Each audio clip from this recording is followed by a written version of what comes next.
নাহমাদুহু ওয়া নুসাল্লি আলা রাসূলিহিল কারীম।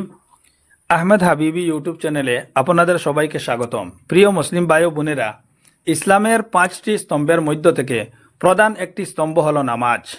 এই নামাজের সংক্ষিপ্ত ফজিলত এবং গুরুত্ব এই ভিডিওর মাধ্যমে আমরা জেনে নেই। আসুন তাহলে শুরু করা যাক। একজন মুসলমানের জন্য ইমানের পর সবচেয়ে গুরুত্বপূর্ণ ইবাদত হচ্ছে নামাজ। আল্লাহর কাছে সবচেয়ে প্রিয় আমল হলো নামাজ। নামাজ মানুষকে অশ্লীল ও মন্দ কাজ থেকে বিরত রাখে। মুসলমান ও অমুসলমানের মধ্যে পার্থক্য সৃষ্টিকারী কাজ হলো নামাজ। যে নামাজ ত্যাগ করল সে কুফরির কাছাকাছি পৌঁছে গেল। যথাসময়ে যথারীতি নামাজ আদায়কারীর জন্য আল্লাহ তাআলার ওয়াদা রয়েছে, মহান আল্লাহ তাকে অবশ্যই মাফ করে দেবেন। যে ব্যক্তি নিয়মিত নামাজ আদায় করে না, কিয়ামতের দিন সে কারুন, ফিরাউন, হামান এবং উবাই ইবনে খলফের সাথে হাসরের মাঠে উঠবে। এরা হলেন দ্বীন ইসলাম এবং আল্লাহ ও তাহার রাসূলের দুশমন।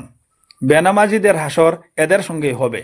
হে আল্লাহ, আমাদেরকে এদের সঙ্গে হাসরের মাঠে উঠা থেকে হেফাজত করুন। কিয়ামতের দিন সর্বপ্রথম নামাজের হিসেব নেওয়া হবে। দৈনিক 5 ওয়াক্ত নামাজ আদায় করা ফরজ। নামাজ ছাড়লে জাহান্নামের কঠিন শাস্তি ভোগ করতে হবে। তাই একজন মুসলমান কোনো অবস্থাতেই নামাজ ছাড়তে পারে না। হাদিস শরীফের মধ্যে আরও বলা হয়েছে, নামাজিদের জন্য এই নামাজ কিয়ামতের দিন নূর এবং আলো হবে। আল্লাহ তাআলা আমাদের সবাইকে যেন প্রকৃত নামাজ প্রতিষ্ঠিত করার তৌফিক দান করেন। আল্লাহুম্মা আমিন।